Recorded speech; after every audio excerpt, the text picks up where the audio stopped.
Chapter 91 Complete Defeat. You are listening at novelfull.audio. As the life support systems shut down, the sacrifice performing the transformation jutsu was revealed. Uchiha Jing raised an eyebrow, a flicker of surprise in his eyes. Seriously, it's by Zetsu. He actually outed White Zetsu himself. Did Obito and Nagato take their partnership to the next level? Whatever.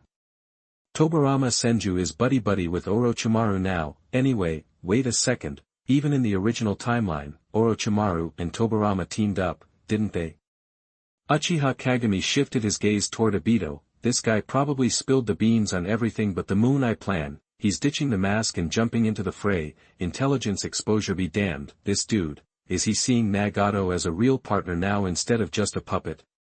That's rich. This guy is ditching others out in the rain and tearing their umbrella, yet he thinks it's okay to stand next to them. Hey, Nagato, let me drop a truth bomb on you. Seeing the smirk on Uchiha Kagami's face from afar, Obito felt a chill run down his spine. Even though Nagato was a puppet, his anger was palpable. Sure, Uchiha Kagami didn't finish off the real Conan, but the guy didn't hesitate, meaning he'd cut us down if we showed our faces. Why are you calling me senior brother? Nagato hissed. You trashed my ideals and attacked me out of nowhere. What could you possibly want now? Well, according to my intel. Uchiha Jing grinned. Oh, how he wished Danzo was still alive so he could pin the blame on him. Our sweet nephew Obito here masterminded Yahiko's death. Obito, so naughty. Kakashi's been trying to get in touch. You ever think of writing back to your old sensei? The whole battlefield froze. No way. Is he really blurting that out? Obito took a deep breath. Gotta give it to himself, his control over his emotions has improved a lot since he turned evil. Nagato, he's trying to get under our skin. Besides, Kakashi isn't my sensei. What are you even saying? Uchiha Kagami. Simmer down, Obito. Jue was getting a headache, both the white and black halves of him. Nagato's eyes grew dark, and he fixed Uchiha Kagami with a death stare. Is what you're saying the truth? Uchiha Jing nodded, unflinching. Since Danzo kicked the bucket and Nagato's still walking the original path, Black Zetsu and his crew had to be behind it. Even if I haven't investigated it, I can make this statement with certainty. Do I strike you as someone who needs to lie to you? I'm just taking pity on you because you're being played. Nagato's eyes were turning murderously cold, like a predator sizing up its prey. No. A clear voice cut through the tension. Strength and honesty don't always go hand in hand, Uchiha Jing. Since when did you get the idea that you were a stand-up guy? Sasori of the Sand Iron Realm snapped. Nagato, Uchiha Kagami is a grade-A jerk. Even with his massive power, he still loves to mess with people's heads. You've forgotten why Kakuzu joined the Akatsuki in the first place. Black Zetsu perked up. He almost fell for this guy's tricks. Uchiha Jing is not to be trusted. He quickly added, years ago, he tricked Inoki on the battlefield, making Inoki think he was the Ninetales Jinchuriki. Over the years, he became known for his dirty tactics. People just assumed Scarlet Eyes was too cold-blooded to bother with lies. According to the reports from the Four-Nation Alliance, this guy has a monster inside him whose severity is unimaginable.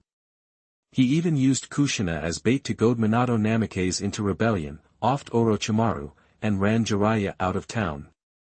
Too many stories. I can't even count how many times he's deceived others. He even forced Madara to change his plans multiple times. He's skilled at spreading rumors, but the task to refute those rumors is impossible to keep up with. Uchiha Kagami tossed out a simple comment, and now they need to bring out the big guns to disprove it. Nagato's rage simmered down as he took Zetsu's explanation to heart. Most importantly, Uchiha Obito, who usually has a sour look on his face like everyone owes him money, looked royally ticked off. He clearly just got played, but he couldn't even be bothered to set the record straight. Nagato glared at Uchiha Kagami and scoffed. Nice try, Uchiha Kagami. Jing just stroked his chin, not even a little embarrassed. He was lost in thought. I barely tell the truth, and nobody believes me. He brushed the blood off Mingzun and shook his head with a sigh. Don't come crying to me later, Nagato. Your own brother Yahiko died a horrible death, and you haven't even gotten revenge. Still trying to trick me. Nagato roared, don't you ever speak Yahiko's name again. The heavenly Tao puppet shot forward, arms outstretched, an immense repulsive force surged out, and the black rods embedded in the body were vibrating. It was clear the chakra output was pushing the body to its limit. Uchiha Jing's eyes narrowed, and he drew his long sword. I rarely have to remind people, idiot. The person you're supposed to protect is standing right beside you. Did you protect her just now? Nagato froze, a flash of light, and his body was sliced in half. His final thoughts, Uchiha Kagami, you're too damn good at stabbing people's hearts with words. If he had been a little less cautious, Sasori's puppet body would have been turned to dust. Zetsu wasn't a fighter, and he didn't want to waste a white Zetsu clone, so he booked it. In the end, only Uchiha Kagami and Obito remained. Jing, it looks like I unlocked the same eyes as you this time. Obito looked calm, speaking slowly. You already know about the cruelty of this world, and you have been trying to give warnings to me and Kakashi, just like you told Nagato. We aren't enemies. I'm finally getting you, and I'm sure you understand.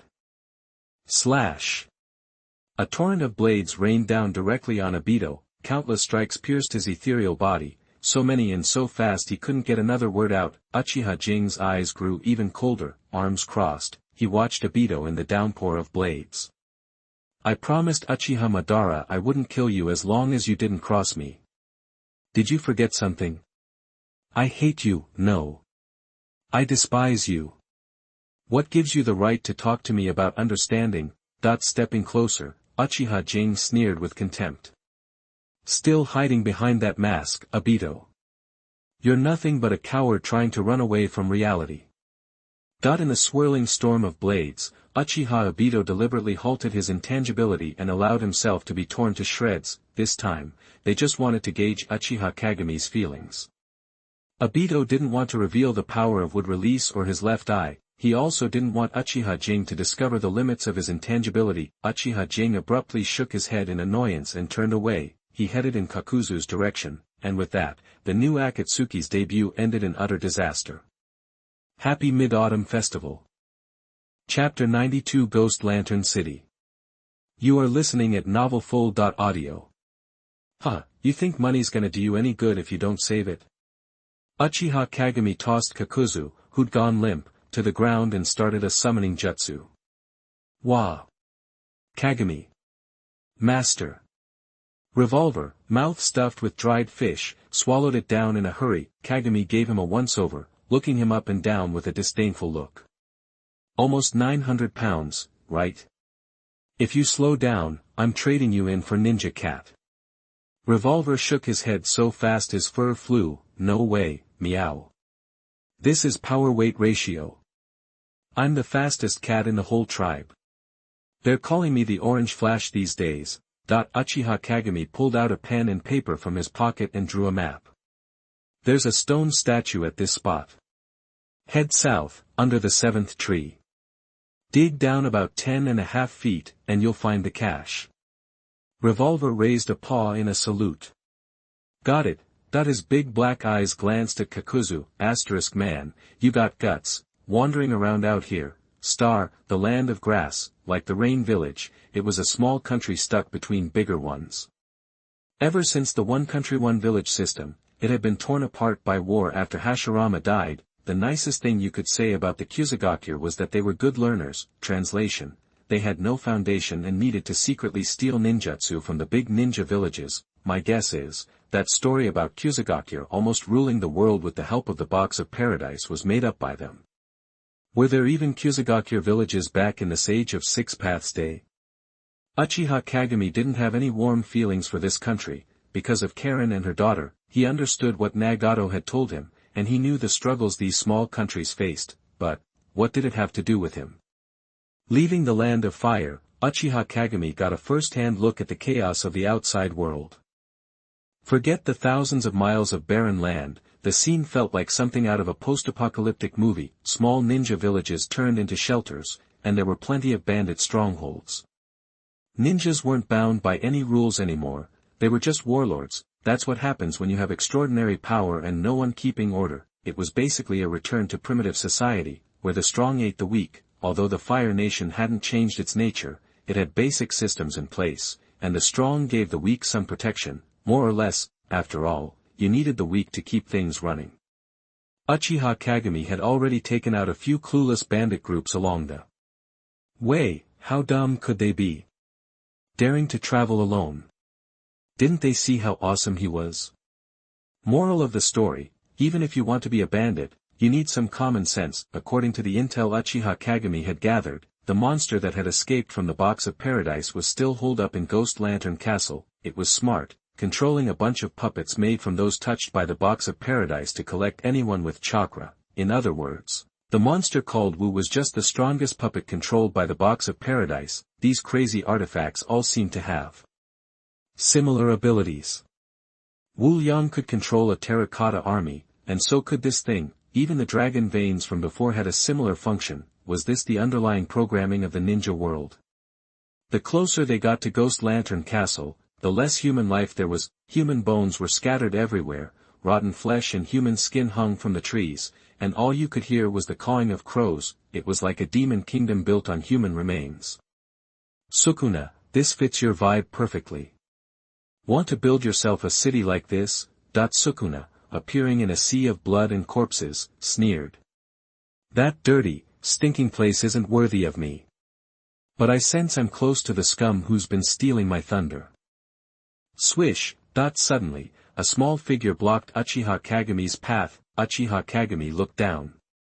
She looked familiar, but he couldn't place the name. Lavender-ringed eyes that looked a little like the Rinnegan, but without any real power. They just looked the part. White hair, a Kusagakure headband, a really cute little girl. Uchiha Kagami was impressed by her family's secret techniques, the dragon life reincarnation technique. Same effect as old lady Chiyo's life transference technique, sacrificing your own life to save someone else. It had to be her. In the original timeline, she traded her life for Naruto's dragon. Oh yeah, dragon tongue, that was it. Looking at this little girl, who couldn't have been more than 7 or 8 years old, standing there in front of him, kunai in hand, Uchiha Kagami chuckled. You gonna rob me? Dragon tongue shook her head. Don't go any further. There are monsters in Ghost Lantern Castle now. You'll die. You gotta run now before the puppets get out here. Sensing the girl's good intentions, Uchiha Kagami bent down a little. Then why are you still here, kid? A flicker of pain crossed Dragon Tongue's face, and she shook her head. None of your business. Go away. Uchiha Kagami ignored her warning and kept walking towards Ghost Lantern Castle, like he was strolling through his backyard. Hey! I told you not to go there. Dragon Tongue caught up with a nervous look and blocked Uchiha Kagami again. Follow me. Uchiha Kagami walked around her and said flatly. This is just for my entertainment. Watching Uchiha Kagami slowly walk away, Dragon Tongue gritted her teeth and wrestled with herself for a moment. For some reason, she felt compelled to follow. What is this guy? Sensing Dragon Tongue trailing a few hundred yards behind, Uchiha Kagami smiled softly. He liked good people, and his tolerance went way up when those good people were useful. He wasn't a psycho like Sukuna, who'd kill someone just because he felt like it. All techniques had their limits. He didn't think the girl's family secrets would work on him, but if he trained her, she could be his backup plan for sure. He was the strongest guy out in the open now, the big bad guy in everyone else's story. He wasn't afraid of anyone trying to mess with him, but his weakness was pretty obvious. To keep his grandmother from being disturbed by this messed up world, he had used really powerful sealing techniques to seal her and his grandfather's coffins. If Black Zetsu or anyone else dared to touch his grandma's body, he would flay them alive. Even if he didn't get to kill them, cremation was the best way to deal with it, really, but he just couldn't bring himself to do it. But for others, he was willing to make the trade. A new decree in Konoha village would require all ninjas to be cremated to prevent Orochimaru from messing with the dead through forbidden techniques. Hatake Tsukumo and others had talked to Senju Tobarama about it, and they thought it was a great idea. it was all that damn S-rank traitor Orochimaru's fault. And Shisui, after all, he was the little brother he had watched grow up, and considering the promise he made to his grandma, Uchiha Kagami was going to take good care of him. He wasn't going to pave a path for Sasuke that he thought was best, like Uchiha Itachi. After helping Shisui form his basic worldview, Uchiha Kagami would let him see the world for himself and make his own calls. For other people, Uchiha Kagami would only give them one chance to choose. Shisui got a few more. Even if he made the wrong choice and died, Kagami would rescue him and let him choose again. He couldn't let Shisui die so young and go haunt him from the afterlife. The sun was setting. The town, which felt like a demon's lair, started to rumble with low growls. Like zombies, they were slowly walking out of the city. As far as the eye could see, there were countless of them. Chapter 93, The God of Ninja, Te Hashirama. You are listening at novelfull.audio.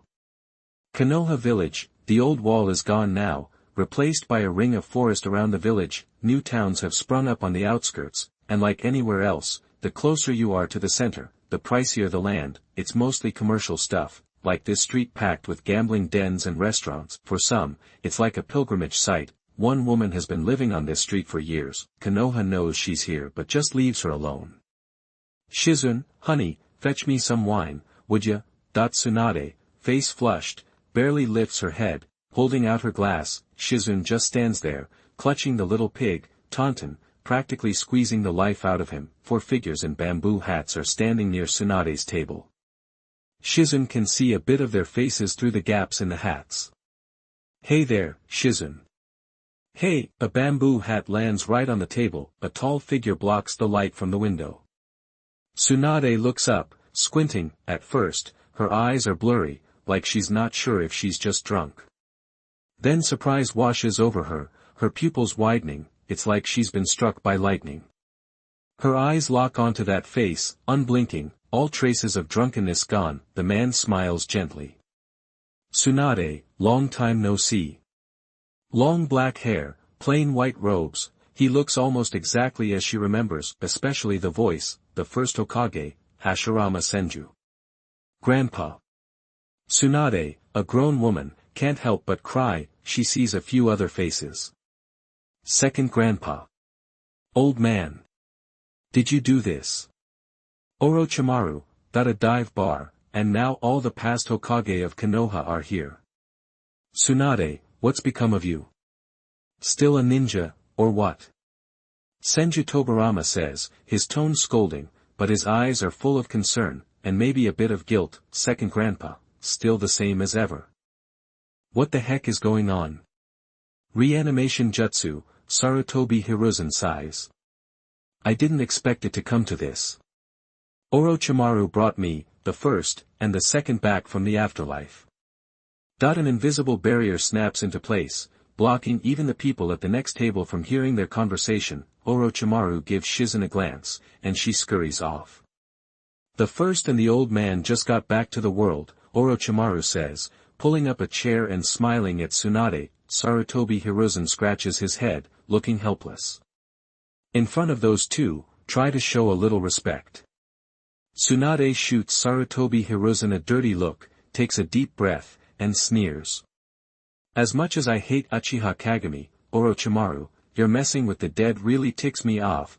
Ever since the Second Great Ninja War, when her brother and lover died, Tsunade's personality has been messed up, and she's got a bad case of hemophobia. She spends her days drinking and gambling. Shortly after the Third Great Ninja War started, she was done with it all and left Konoha with Shizun. If she wasn't who she was, she'd be considered a traitor, but considering what Hashirama Senju contributed, Minato and Tsukumo turned a blind eye and let her do her thing. As long as she didn't do anything to hurt the Fire Country. Orochimaru grabs some food off the table and says calmly, with everything that's been happening in Konoha, I figured the past Hokage needed to be in the loop. Things are pretty clear now. Senju Tobirama scoffs. After we founded Konoha, only a few families are even left. I heard that Uchiha Kagami took out the main Hyuga family, and made the branch family his lapdogs. Uchiha Kagami is even worse than Madara. We can't just let him run wild. Senju Hashirama doesn't say anything, just looks at Tsunade. like he's comparing the woman in front of him to the kid he remembers. Second, sir. Sarutobi Hiruzen and Senju Hashirama were just resurrected by the reanimation jutsu and rushed straight to Konoha, so there are things he hasn't had time to explain. He looks troubled, but finally sighs. This is all my fault. I failed to do my job as Hokage. I don't know about the Hyuga family, but some ninja clans died out during the wars.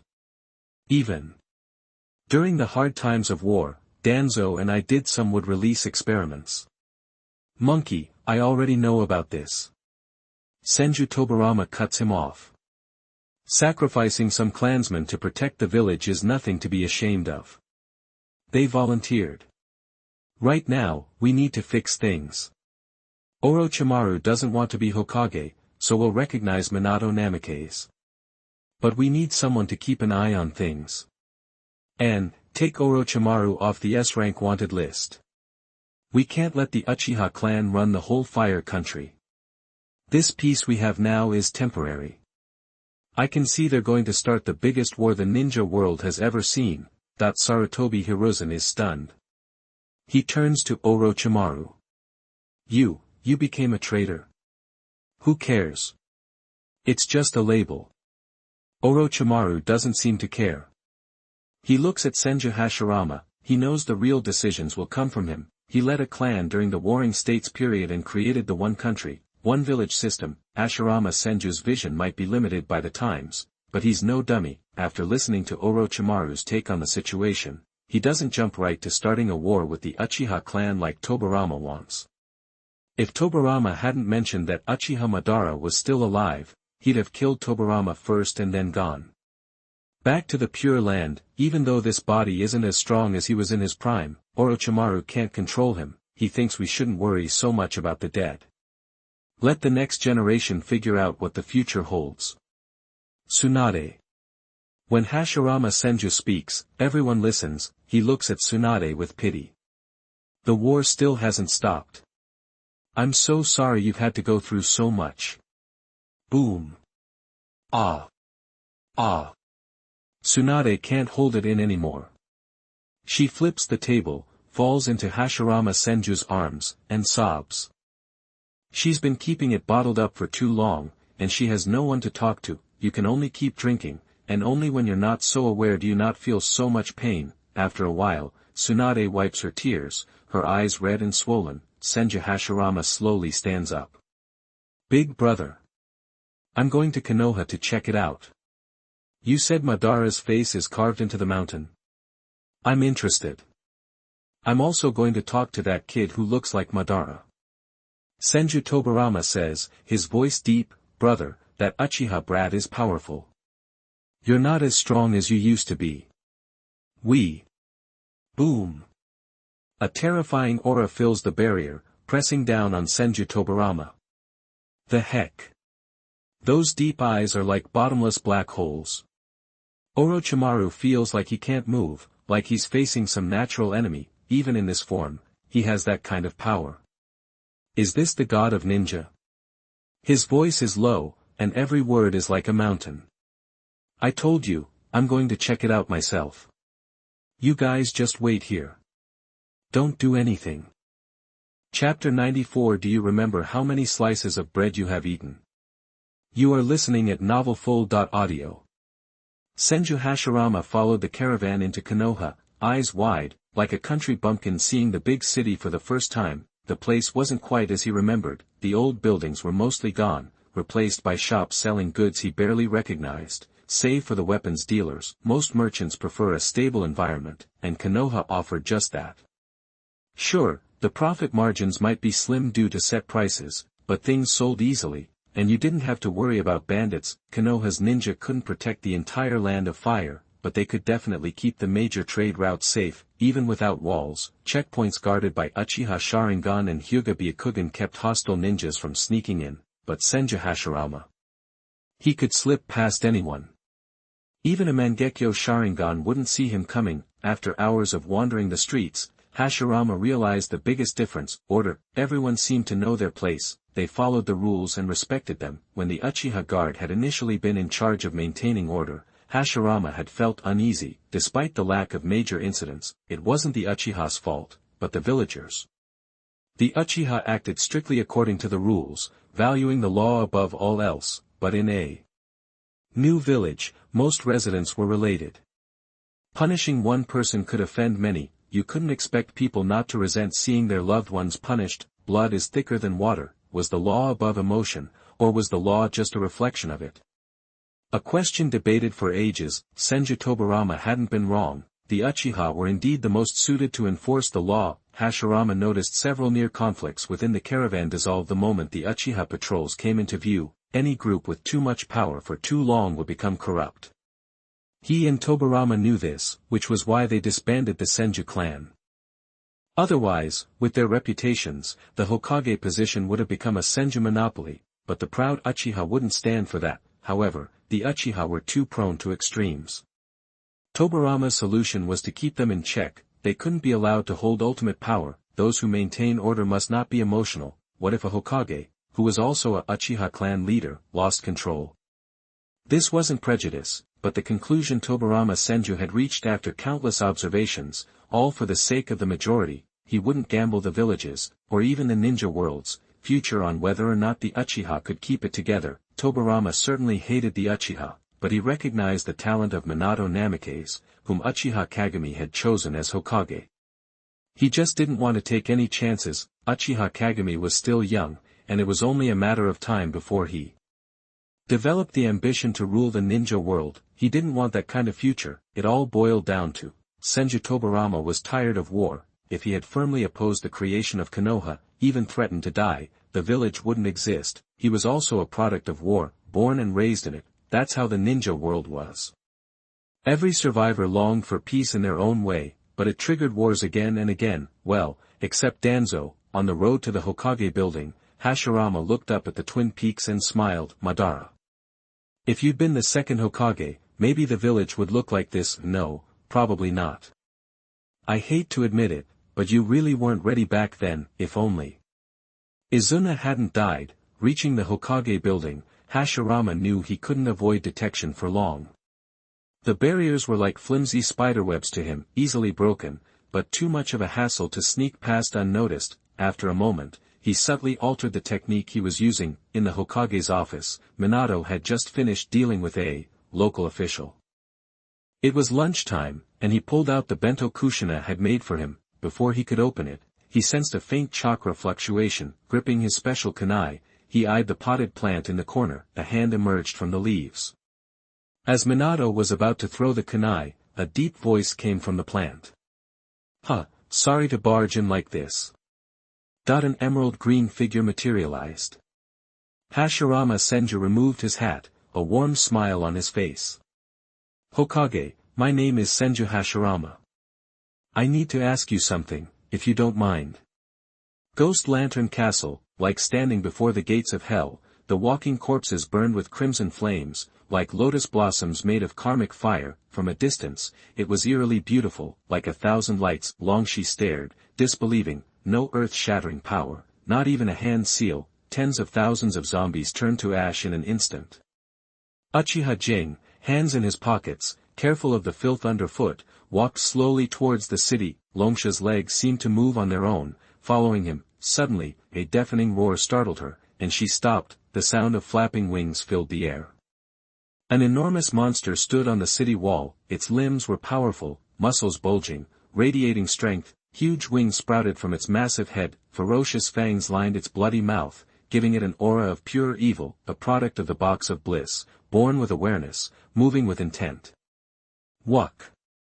Longshi had witnessed her childhood friend Wuk being corrupted by the red light from the box of bliss, transformed into this abomination. She stayed here to find a way to save him. Every night, she heard Wuk's tormented cries from within the box of bliss. Your chakra is huge. The monster's voice was chilling as it opened its jaws. Swish, swish, swish. The wings on its head fluttered, launching a storm of razor-sharp feathers. Watch out, Longshi cried out, but the wings melted like ice dropped into boiling water just meters from the man. Zzzzzt, a black and red lightning flash cut through the air. the inky slash cleaved the monster in two, its energy like a destructive storm, tearing apart its flesh. Why? Wook looked at his disintegrating body, confused. I can clearly sense fear and murderous intent. No one should be able to attack me. A slender figure holding a blade appeared above it, answering its question. How could I have murderous intentions towards food? That from his vantage point, Uchiha Jing saw a black box radiating an evil aura in the heart of the ancient city, the Box of Bliss.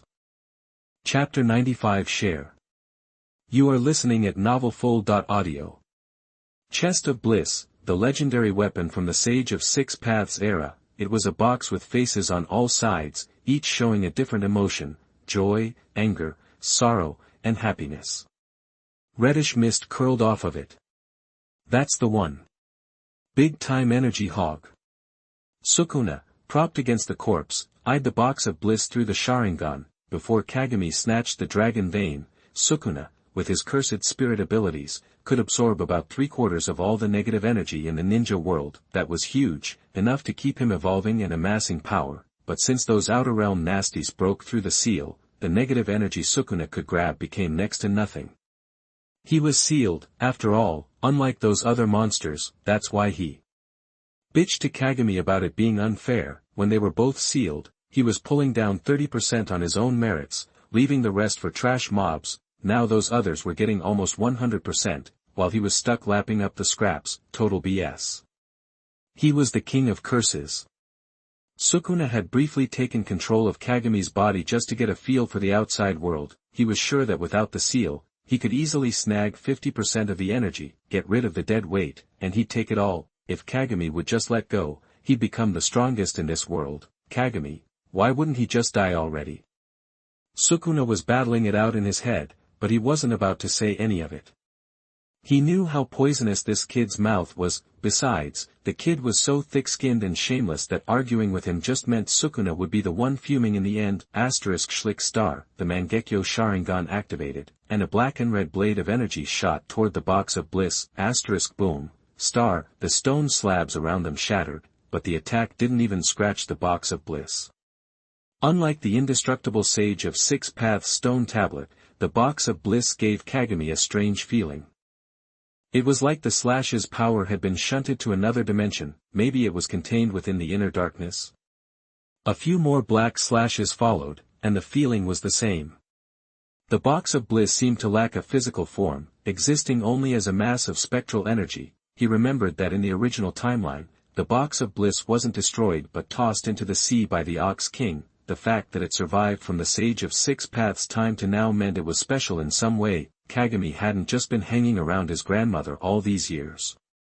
With the yin-yang transformation eye technique, his physical and mental energy were now balanced. He didn't have a solid benchmark, but he figured his eye power was at least on par with Madara at the Valley of the End, and his raw strength was a little less than Hashirama at that time. Plus, with his regeneration abilities, his recovery rate wouldn't be any slower than Hashirama's. Balanced development was Kagami's motto. He didn't want any glaring weaknesses. To remove Sukuna's seal, he had also spent the last few years studying sealing techniques with Kushina and Minato. Kagami wasn't lying to Sukuna. He could remove the seal on his right eye any time he wanted. He just wasn't doing it, for the same reason as Gojo Satoru. His Mangekyo was on a different evolutionary track than the eternal Mangekyo. He preferred to call it the perfect Mangekyo. It had 4 high-level abilities. To use Madara as an example, the power of those 4 Tomo eyes was somewhere between the eternal Mangekyo and the Rinnegan. 360-degree long-range vision was just the basics. Keeping the eyes open for long periods didn't cause problems with his chakra levels, it just put a strain on his brain. His left eye was for releasing the black slashes and yin-yang transformation. One was a maximum output attack, and the other was an amplification technique that needed to be used for extended periods. The Crimson Demon in his right eye, and the other special technique, were reserved for emergencies. Basically, Kagami was just letting Sukuna babysit his right eye, and the guy was so thrilled he thought it was sealed, like having a sports car that goes from 0 to 60 in 3 seconds. You don't use it every day, but it's good to know it's there when you need it. In the current ninja world, there wasn't anyone who could push Kagami to go all out. Kagami stopped using the slashing attacks and started weaving hand signs. A faint purple chakra swirled around his body. In the spiritual space, Sukuna watched the energy of the dragon vein seeping out through the sealed door and pondered, this kid, was this on purpose? Back in the real world, a lavender dragon head chain emerged from Kagami's chest. It shot out and wrapped around the box of bliss. The box of bliss roared like a living thing and shuddered violently, but the dragon head bit down, and its struggles were futile. Dragon vein, earth lock. Dragon veins had a natural dampening effect, and combined with Kagami's mastery of sealing techniques, he had an overwhelming advantage over evil entities like this. The dragon head chain crushed the box of bliss until it was swallowed whole and returned to Kagami's spiritual space. The vermilion sealed door divided the spiritual space in two. Kagami was on one side, Sukuna on the other. Sitting atop the Sage of Six Paths stone tablet, he watched the dragon vein drag the box of bliss down into a sea of corpses and blood. You can play solitaire over there. If you catch the right ghost, you can play mahjong. Sukuna's 4 eyes flicked from the box of bliss to Kagami. Kagami, have you ever considered? This sealed space you have is your most unique power. It's not just me. The huge energy aggregate of the dragon vein, plus this box. I know a little about how Jinchuriki work. Normally, you can't contain this much energy. You can't pour magma into a paper cup. Kagami chuckled. Then maybe you should think about why we were brought to this time and space. Existence is its own explanation. Do I need to ask why I have hands and feet? I'm no philosopher. All I need to know is that the power is there to be used. Kagami, you already have the power to banish me, even kill me. So why don't you? Sukuna lowered his eyes. You know you'll never be able to tame me. I'd rather cease to exist than submit to anyone. Kagami was silent for a moment, then smiled at Sukuna. Nothing's absolute. Who knows what the future holds? I can't use negative emotions directly, but you can convert them into spiritual energy. Why would I give up that path to getting stronger? The dragon vein, you, the box of bliss. It's all the same to me. Kagami waved his hand, and his figure slowly faded away. That's it. Dinner's ready. Dig in. Oh, and don't say you'll regret this. That's getting old. Chapter 96, Meteoric Fall. You are listening at novelfull.audio. Longshi dodged the crimson flames and spotted the guy standing smack dab in the middle of the ruined town. A thick, black miasma snaked its way into her body. The box of bliss, it's gone. Her eyes went wide, and she started shaking like a leaf. How could the ultimate weapon, passed down for generations in Kusagakure village, be destroyed? Or, was he consumed like Wuk? Reason told her the only play was to book it, get out of there pronto. Whatever's going on, that dude ain't normal.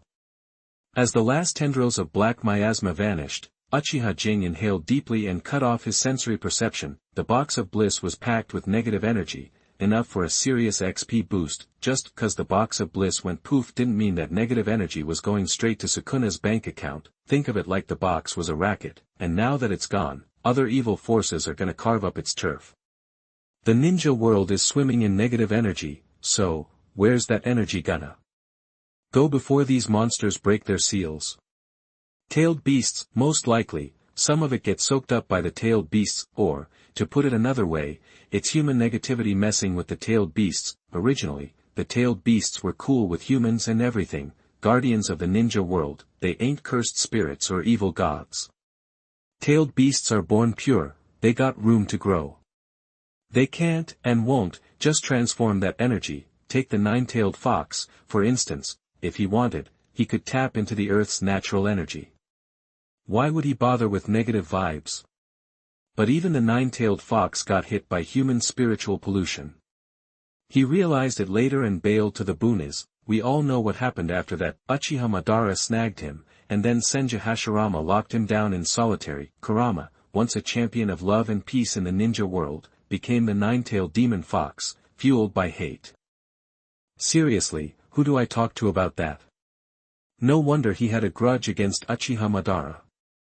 He was living large, minding his own business, when some guys started drooling over his power and came to bust up his life, then some guy with pink eye rolls in and calls him a beast, tied up and helpless for decades. Man, you don't even need to walk a mile in his shoes to feel bad for him. Uchiha Jing could sense some negative energy swirling to the west. That's where the next monster's probably at, a world ender, they say. Hopefully, it'll be a tougher fight than that box of bliss. He glanced over and saw Long Shi at the city gate. The kid was clearly scared out of her mind, but she was holding her ground. She must need to know something before she can rest easy. As Uchiha Jing slowly approached, she spoke, summoning every ounce of courage she had. Wugo. Do you know where Wuk is? Uchiha Jing smiled and crouched down. If you want to ask someone a question, you gotta tell me who this person is and where they went. Long Shi let out a breath. He seems human. Pointing at the Wu symbol chopped to bits above the city gate, she went on. Wuk is my friend. A year ago, the box of bliss went nuts in Ghost Lantern City, and people died. The elders said Wuk turned into that monster, but I know. Wuk's still in that box. He told me in my dream. Uchiha Jing nodded, played like he was thinking for a sec, and then said, the souls swallowed by the box of bliss are gonna get tortured forever, no chance of rebirth.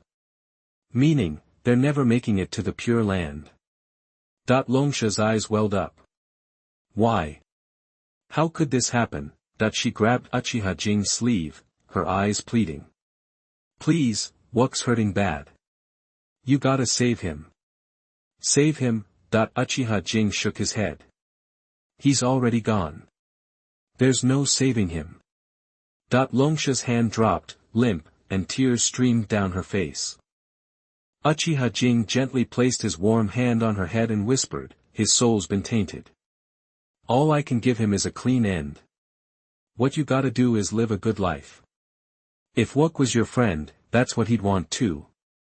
Uchiha Jing pointed and pressed a special shuriken with the Uchiha clan emblem into her palm. Head to Konoha, in the Land of Fire, and find the Uchiha clan members. Have them take you to a kid named Shisui. He'll look out for you. You're a tough cookie to survive in a place like this.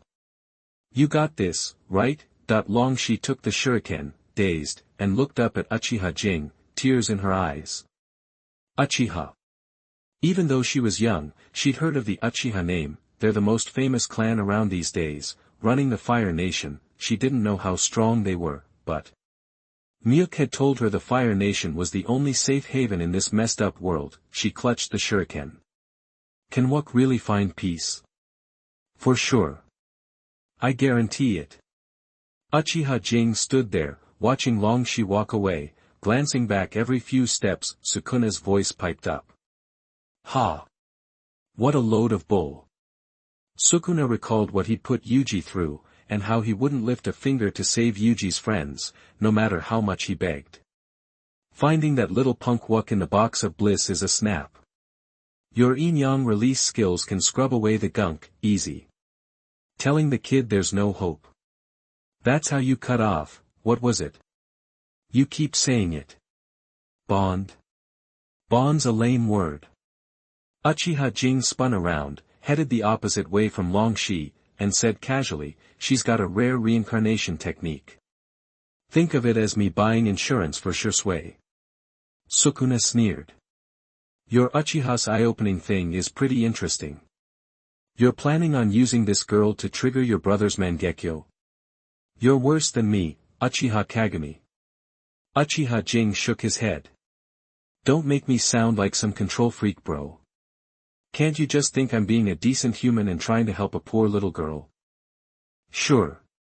The bird country territory. Uchiha Jing picked up the pace, heading for the land of demons, wanting to wrap up the hunt and get back home ASAP. Outside the land of fire, the air just smells wrong. Suddenly, Uchiha Jing stopped dead in his tracks, his heart pounding. He looked up. At first, it was just a tiny dot, almost invisible, but in a flash, the black spot ballooned, its shape getting clearer. A massive meteorite, wrapped in roaring flames, a giant fireball, screamed down from the sky. Even miles away, you could hear the air groaning under the pressure. It was like a smiting blow from the gods themselves, and it was coming straight for the patch of ground where Uchiha Jing was standing. Uchiha Kagami clasped his hands together, the vast chakra kicking up dust. His scarlet eyes were wide with astonishment and surprise, and more than that, he was stoked. Chapter 97 Otsutsuki. You are listening at novelfull.audio. When the meteorite plummeted, the sheer force of the wind ripped everything apart, trees were yanked from the ground, boulders tumbled, and the earth bucked and heaved. Boom. The meteorite slammed into the ground with a teeth-rattling boom, sending shockwaves through the land. Dust billowed, and the impact carved a massive crater in an instant, turning rock to molten slag. As the dust settled, a black and red, half-giant figure stood in the pit. It was Kagami Uchiha and his Susanoo. Gazing up, he saw a swarm of meteorites raining down from the sky, like a celestial scattering of deadly blossoms. Each one smaller than the initial behemoth, but far greater in number. The meteor shower blazed like a barrage of fiery arrows aimed at the earth. This wasn't a greeting, it was an all-out assault. Above, on the moon, nestled between the palaces of outer space, Kaido Otsutsuki stood before a colossal, radiant yellow eye, the Samsara Eye, the ultimate eye of the Hamura Otsutsuki lineage, the counterpart to the Six Paths Sage's Rinnegan, the evolved form of the Byakugan. A convergence of the Byakugan from Hamura's descendants on the moon, boasting immense power. It could command spaceborne meteorites to attack the Earth and, at full capacity, even shift the moon itself. Beside him stood a pale boy with pupilless eyes. "Father, what are you doing?" Kaido Otsutsuki stared down at the ninja world, using the Samsara Eye to guide the meteorites, focusing their destructive power. The ninja world the Sage of Six Paths created is a failure. War has raged for millennia, leaving it a ghost of its former self. And that's not all. The Sage's descendant is absorbing dark energy. If left unchecked, he will become the evil god our ancestors warned us about. Kaido spoke solemnly to the boy. "Tonari, there's another Byakugan descendant in the ninja world. You possess pure Otsutsuki blood. Combine it with a pristine Byakugan, and you can unlock your own Samsaragan. I can't allow that monster to grow stronger. My own life force is dwindling. The meteorites alone won't be enough. I will siphon off a portion of the Samsara Eye's power and destroy him myself down there." Then, Kaido's face softened as he knelt to touch Tonari's cheek. "Follow the guidance of our ancestors, Tonari. You will reshape this world. You will be the father of an ideal world." Facing the endless bombardment, the black and red Susanoo wielded a massive blade, *swoosh, *a black and red slash tore through the sky, its brilliance slicing through the meteorites, *boom. Boom. Boom, explosions erupted as black thunder spread across the sky, blotting out the light. When the chaos subsided, gray-black embers hung in the air, as if the world had been burned to ashes. Kagami Uchiha, atop his Susanoo, looked up at the hole he'd punched in the sky. A figure emerged. He wore a simple robe adorned with Magatama symbols. His skin was pale, his hair long and blue-white. His eyes glowed with a faint yellow light. Kaido Otsutsuki crossed the distance between the moon and the Earth, arriving in the ninja world. Click, the Byakugan hidden beneath Kagami's hair activated with a sharp click, veins bulged around his eye, and in Kaido's vision, Kagami appeared as a vessel of pure evil. The Sage of Six Paths descendant, reduced to this, that without a word, Kaido extended his palm toward Kagami, *ZZZZZZZ, a beam of bright yellow chakra energy shot out, the air ionized and warped in its wake, leaving a visible trail. The light was blinding, searing, as if capable of incinerating the very soul. A faint smile touched Kagami's lips as the four diamond patterns on his left eye began to spin. The atmosphere cracked and split, flashing with black and red lightning. Boom! The black slash and the yellow beam collided in a hurricane of force. The energy unleashed was a blinding sphere of light, like a sun rising from the earth. *whoosh, another beam of yellow light arced around the explosion and slammed directly into Kagami. He had already deactivated his Susanoo. For large-scale battles, the Susanoo was a powerful ally, but the earlier exchange convinced Kagami that his Susanoo wouldn't withstand this kind of attack. The power of the Samsara Eye. If he remembered correctly, the Samsara Eye and Rinnegan were of the same level. Although the Rinnegan was more versatile, the Samsara Eye traded breadth for raw power. Tonari Otsutsuki's Golden Wool reincarnation explosion, which cleaved the moon in two, was a testament to its destructive potential. Maybe splitting the moon could help free Kagaya. He should really drop that hint to Black Zetsu, tell him to stop obsessing over the Uchiha. Boom. A gray-white stone tablet appeared and absorbed the energy beam, the impact rippling across its surface like water. That is. Kaito sensed an odd energy, similar to the statue of Hamura. Before he could decipher its nature, he felt a black sensation on his head. Blue-purple chakra danced around 6 stone tablets, lending an air of mystery to the inscriptions. Kaito Otsutsuki raised his hand, scoffing inwardly. A pale yellow orb formed in his palm, ready to meet the falling tablet. The Otsutsuki had no concept of ninjutsu. That was Indra's creation. They commanded greater power. Ninjutsu was useless against them. His expression froze. The light orb didn't engulf the tablet, but was instead shattered by it. At the moment of impact, the air compressed, resulting in a deafening explosion. Bang! Kaito Otsutsuki was thrown like a fly into a mountain, sending rock and debris flying everywhere. Kagami Uchiha clapped his hands together, conjuring dozens of slashing blows that ripped through the mountain. The rock crumbled like tofu. Mud and gravel flew in every direction. Kagami held twin swords and leapt toward the collapsing mountain. He sensed the Otsutsuki was still alive. He stopped, without warning. Thunk star. A black chakra rod pierced Kagami's heart. A man in a white haori appeared before him, his long braids swaying. Black markings covered his body. He gripped the black rod, his voice cold. "You're Kagami Uchiha. I've been searching for you. For 1,000 years. Such a perfect vessel." Code smiled, looking up at a pair of Mangekyo Sharingan. The bloodied corners of his mouth twitched. Bingo. Chapter 98, Moonlit Night, the Prison of Hell, the Great Shaling Tomb. You are listening at novelfull.audio. Kindred spirits, people from ancient times. Back then, Kagaya Otsutsuki and Ishiki Otsutsuki came to this world together to plant the god tree. Kagaya ambushed Ishiki, feeding half his body to the god tree. He barely escaped, then parasitized the body of a man named Jigen. Jigen was just the name of that body. Ishiki Otsutsuki completely controlled his consciousness. Uchiha Kagami watched Jigen, whose body was now covered in black lines, noting the bizarre and elaborate patterns in his eyes, the Sharingan's at its peak when both eyes are focused.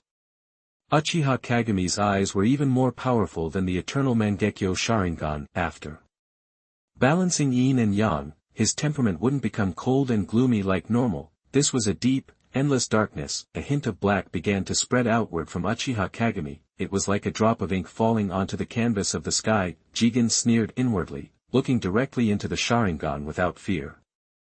Just the bastard bloodline of that bitch Kagaya. This is just simple pupil power. He twisted the hand holding the black rod, clearly feeling it crush Uchiha Kagami's heart.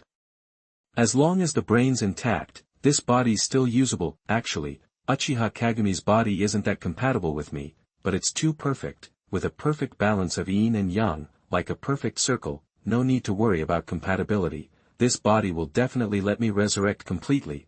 He'd arrived nearby as soon as the meteorite fell. He'd endured for 1,000 years, and few things could bother him. Except the meteorite came from the direction of the moon. He knew exactly who was sealed on the moon.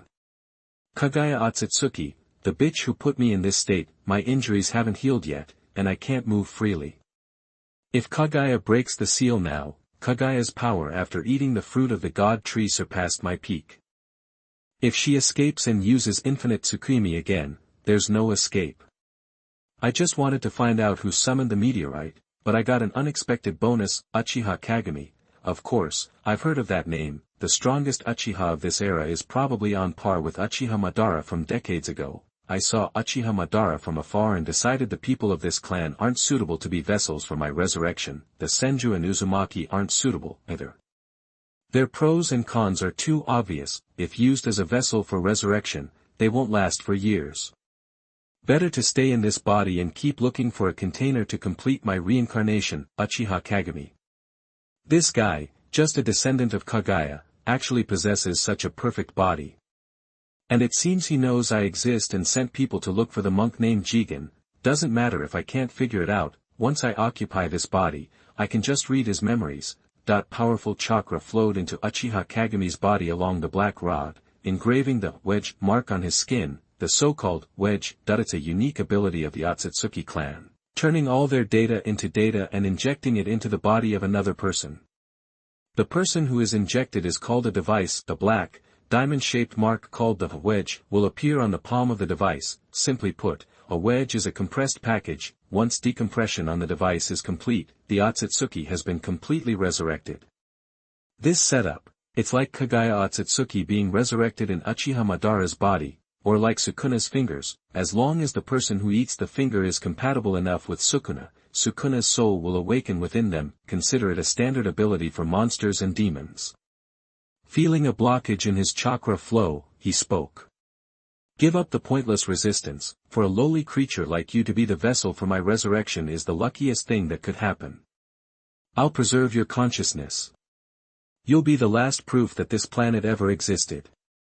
Accept your fate. As he spoke, Jigen's voice grew louder and more excited.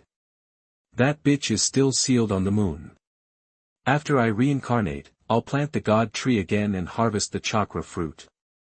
You're noisy. Click, star. To Jigen's astonishment, Uchiha Kagami raised his hand, he swung the knife and cut off the black rod. How can this be? He's just an inferior creature. Even if he knows yin-yang release, he can't resist the erosion of my chakra rod.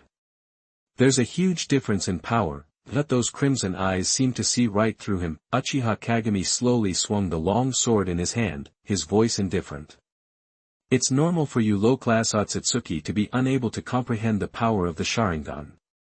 Thump, star. He held the knife in one hand, raising it horizontally, the tip of the long sword fell into the air, creating ripples, black, spreading rapidly. The sky, the sun, the earth, the mountains and forests, seemed to lose its color. Star. The surrounding space was instantly shrouded in darkness, like an endless abyss. The black and red color, thick as ink, surged, emitting an unsettling and terrifying aura. Something's not right. Jigen keenly sensed that something was wrong and immediately tried to use spacetime ninjutsu to escape the area. The next moment, his pupils shrank, and his cheek muscles twitched. The spacetime jutsu isn't working. He glared at the black and red fluid spreading under his feet. This thing interferes with spacetime ninjutsu. Then he looked up again. Uchiha Kagami stood before a huge black coffin, countless corpses paving the steps. Black and red fluid seeped out from the edges of the coffin. Uchiha Kagami thrust the long sword between the skulls, clasping his hands together. Roar, star. A dragon's roar echoed, and a huge blue-purple dragon vein roared out, becoming stained black as it rose. It swirled and rotated, forming a huge black full moon above the coffin. Specially prepared for losers like you who like to use spacetime ninjutsu to escape. An uncontrollable smile appeared on Uchiha Kagami's face. Domain expansion. Seeing the Lord on a moonlit night, the tomb of the hell-suppressing Yellow Springs Taisha. Boom, star. Countless gray skulls creaked, twisted by the black, turning into dark spiral spires. Uchiha Kagami's expression was a little intoxicated. He wasn't addicted to power, but enjoying the pleasure it brought. This pleasure of physical and mental sublimation was beyond any physical happiness. It was like becoming part of nature, temporarily reaching a state of omnipotence. The Mangekyo Sharingan in his eyes oozed black and red tears of blood, and a fierce aura filled the space. Jigen frowned, forming another black rod in his hand. You inferior creature, how rude. This could be considered the mausoleum you prepared for yourself.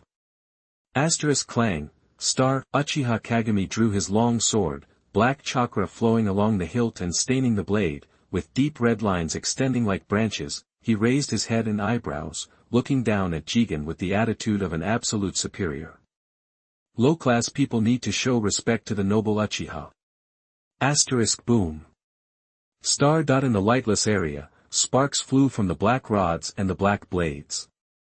Chapter 99, The Bad Nature of the Otsutsuki. You are listening at novelfull.audio. Left eye's got that kaleidoscope thing, solution, a black slash, yin and yang flipped, right eye. Also a kaleidoscope, but Crimson Demon Edition, best seen on a moonlit night, Tsukiyomi-san. That's just another name for Tsukimi, the god of the night, Itachi Uchiha's Tsukimi. He drags your mind into a fake world, messing with time, space, everything, Uchiha Kagami's Tsukiyamizu-sensei. He brings that mind world into reality, freezing time and space in a specific area, classic high-level move, but pretty useless against anyone who doesn't mess with time or space.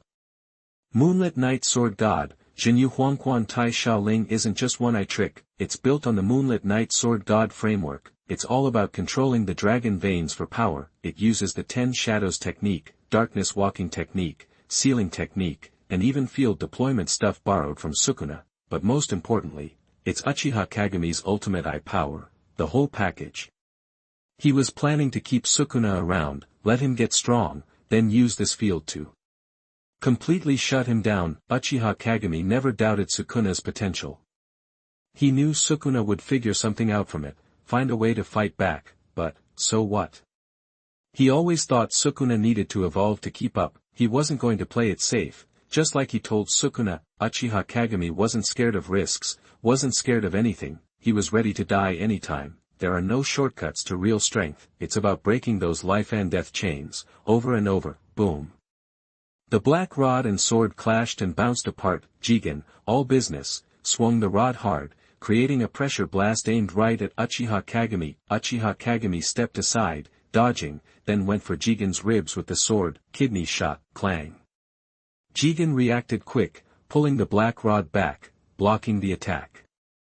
Sword met rod with a sharp ring. Regular chakra rods aren't that strong, like the one Uchiha Kagami just chopped in half. Jigen realized this and boosted the rod's hardness. Ever since Kagaya ambushed him, Jigen's been playing it safe, even against Uchiha Kagami, this nobody he looked down on. He went for the cheap shot. He was also fighting to find a way out of this weird zone. Jigen figured this kid was strong, sure, but nothing special. What worried him was being unable to use his space-time ninjutsu to escape. If Kagaya or her 6 paths descendant had some trap waiting, and he couldn't bail in time, he'd be in trouble. He scanned the dark space. What was this? Yin and Yang release, natural energy, sealing jutsu, some nasty dark aura. He remembered Uchiha Kagami using the 6 paths stone tablet to knock Otsutsuki Kaido away. This guy seemed to know regular jutsu was useless against the Otsutsuki, and they'd been looking for him before. Even Kagaya shouldn't know who he was. 6 paths immortal. Maybe this kid was Kagaya's hybrid kid with some human, like a self-defense system for this world. Uchiha Kagami, you seem to know a lot about us.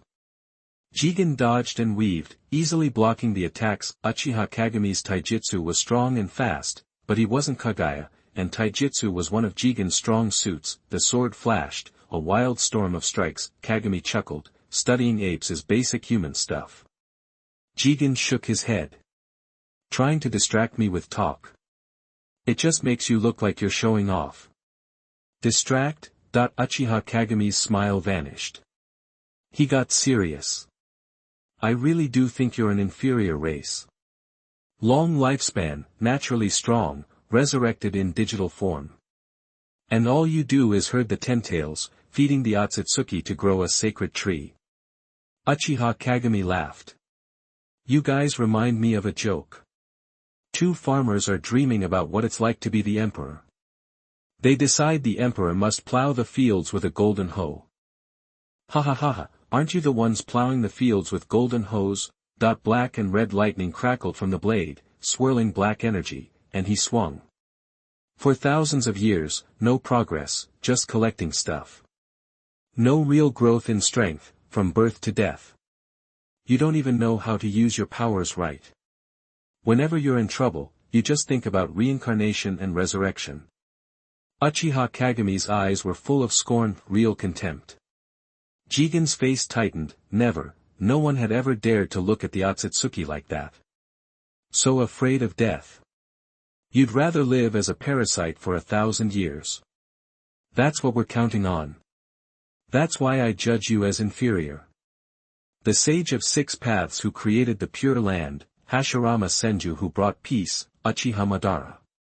Even Tobirama Senju, and Orochimaru, chasing immortality to learn every jutsu. Even Sukuna. The kaleidoscope flared red, Uchiha Kagami grinned. And most of all, there's me. This world. There are way stronger people than you losers. The black and red blade flashed over and over in the dark space. Finally, the sword cut Jigen's cheek, splattering blood. Inside this realm, all of Uchiha Kagami's powers, even his eye techniques, were fueled by the dragon veins. He used the yin and yang transformation of his eye technique as a converter. With the power of nature, none of Jigen's hits could be absorbed by the karma, and that's not all. Ever since the Yellow Springs Taisha Mausoleum was completed, it had been messing with Jigen's mind. It was subtle, but constant, drip, drip, drip, combined with Uchiha Kagami's words and attacks. Jigen finally lost his cool. Enough. There was anger in Jigen's eyes, a rare sight. Shut up, you worthless creature, whiz. Whiz. Whiz. Jigen knocked the sword aside with his elbow and shot his other hand at Uchiha Kagami. Dozens of black rods flew like lightning, whistling through the air. Bang! The black rod pierced the Uchiha Kagami, exploding in a puff of smoke. Uchiha Kagami reappeared behind Jigen, slashing down. You Otsutsuki are so proud of your eye techniques, but can they see shadow clones, something even genin can do? You have no right to call the ninja world's people inferior. Too late. Jigen didn't have time to argue. He used his eye technique to control this body. His smaller form is Viguna. Basically, he can shrink and grow instantly, and use it on other people, too. Uchiha Kagami wasn't surprised when the sword missed. He dropped the sword and made a hand seal. Black coffin seal, boom. The huge coffin under the black moon burst open, and a black curtain poured out, swallowing the space where Jigen disappeared. In a blink, a pure black sphere formed. Click. Chapter 100, Te Hashirama, I'm here to help you. You are listening at novelfull.audio. As the seal snapped shut, a sound echoed, then, boom. It was like a dark water balloon bursting, thick liquid oozing down Jigen's body. Uchiha Kagami, you were right. The Otsutsuki clan does need to strive for something higher. Invisible air currents swept away the black fluid, more black markings spread across Jigen's skin, and a curved horn sprouted on his head. The sheer force of his chakra caused tremors throughout the area. Wedge State 2, in the original timeline, Jigen used this state to crush Sasuke's perfect Susanoo and Naruto's Ninetales mode with a single strike. He wasn't fully healed yet, but Uchiha Kagami could definitely sense it. This was power beyond control. Well, didn't expect to seal him this easily. Every boss fight needs a phase 2. If Jigen's body is destroyed, the real Ishiki Otsutsuki will automatically reincarnate and be resurrected. Uchiha Kagami had also tried to trick Ishiki into planting the karma mark on him, hoping to drag him into the sealed gate. No dice. It's like trying to catch a Pokemon. You can't just throw a ball at a fully powered legendary and expect to win. Here's a riddle to explain the situation. How do you fit an elephant in a refrigerator? You cut it into pieces first. Shink star. He thrust his hands forward, unleashing a barrage of black and red slashes. You're alright, but that's all you've got. Boom. Jigen smashed the black slashes to pieces with a single palm. Swish swish. Countless black rods erupted from Jigen's body, shooting in every direction like a tidal wave. Skulls shattered, and black fluid splattered everywhere. Uchiha Kagami swayed, his body just barely keeping pace with his vision. Weaving through the rain of black rods, Uchiha Kagami pressed forward instead of backing down. Whoosh. Jigen became a blur, moving faster than the Sharingan could track, almost like he was using Flying Thunder God technique. It looked like teleportation, but Uchiha Kagami knew he was using his eye power to shrink and then expand himself to close the distance. It sounded simple, but in a fight, that was a killer ability. In the split second that he shrank, Uchiha Kagami couldn't see him at all. He may have looked down on the Otsutsuki, but he wasn't taking Jigen lightly. Everything he did, even when he was trash-talking, was aimed at winning. A thud echoed. Jigen's fist slammed into Uchiha Kagami's chest, doubling him over. Why aren't you using your shadow clones? Uchiha Kagami said nothing, his words had already served their purpose, Jigen's emotions had flared, now it was better to ignore him. Uchiha Kagami knew a thing or two about getting under someone's skin, Sukuna could vouch for that. Jigen was surprised that his punch had landed. Before, the black rods could pierce his body, but now, even with more force, he hadn't done any real damage. Something was wrong, he only noticed it when his punch tore Uchiha Kagami's shirt. The wounds from the black rods were gone. Super speed regeneration. This body actually had that kind of ability.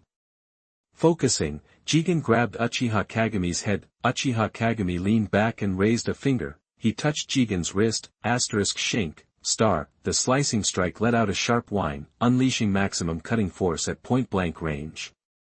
Jigen paused, looking at the 2-inch deep gash in his wrist. This guy's slashing attack gets a huge boost on contact.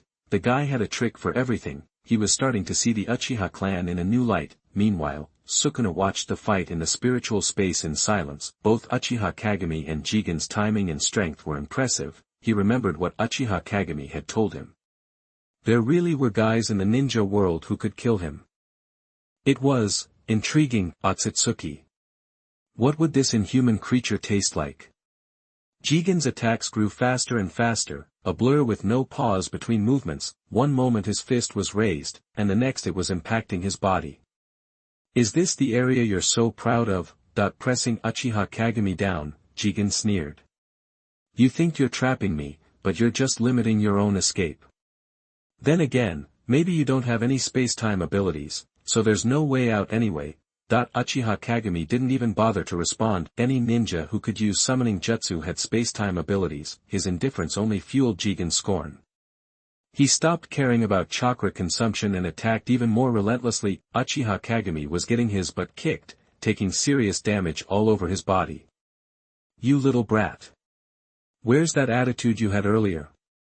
Jigen roared, ready to deliver a final blow. Whoosh star. Uchiha Kagami vanished in an instant, reappearing on top of a tall tower made of black skulls. After popping his dislocated bones back into place, he even managed to pull a fresh outfit out of his storage scroll and put it on. The swelling in his face quickly subsided. Uchiha Kagami tilted his head and smiled, making his intentions clear. Jigen gritted his teeth. He had definitely sensed a space-time fluctuation a moment ago. What the hell, this kind of rule-based field should affect both of them, right? Using the Xiaoming Biguna again, Jigen shot toward Uchiha Kagami like lightning, but as soon as he reached the Black Tower, Uchiha Kagami appeared on another one. Jigen understood, the principle didn't matter.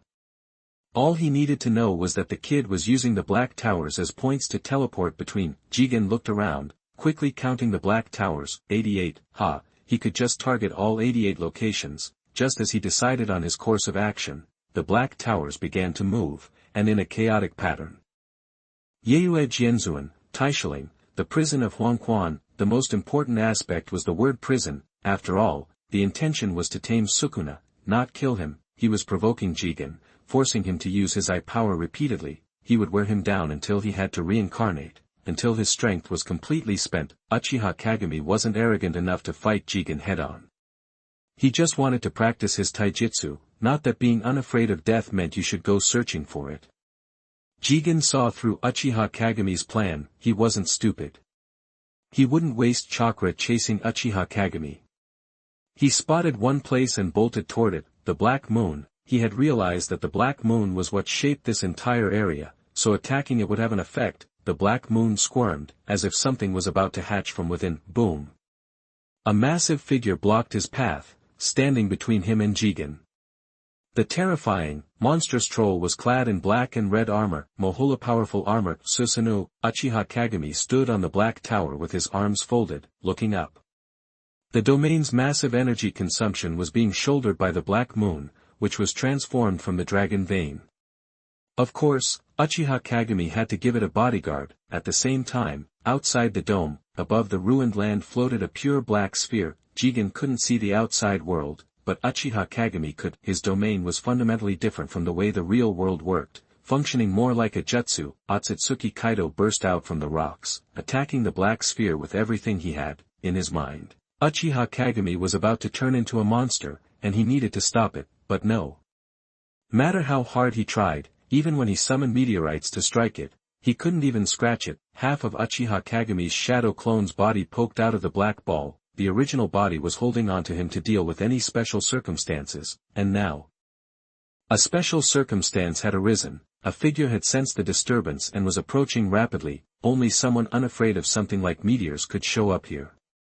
The ninja world. As the figure came into view, Uchiha Kagami frowned. If it were just Otsutsuki Kaido, the defense would have been enough, but if he joined the fight, the shadow clone began forming hand seals, preparing to warn the original body. Hearty laughter echoed.